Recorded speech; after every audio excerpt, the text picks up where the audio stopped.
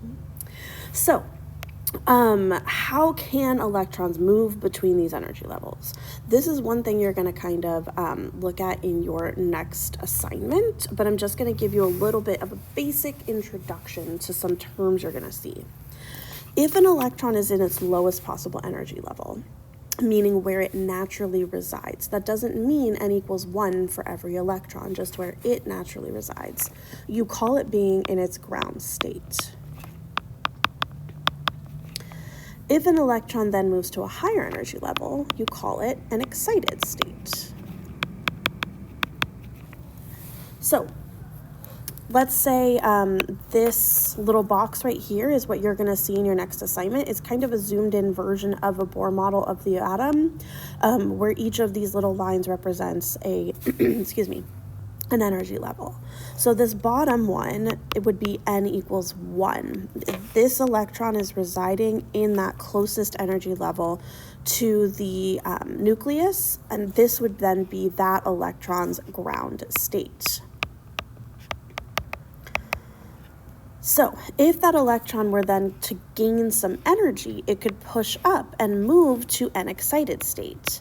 Each of these then would represent a possible excited state of this electron.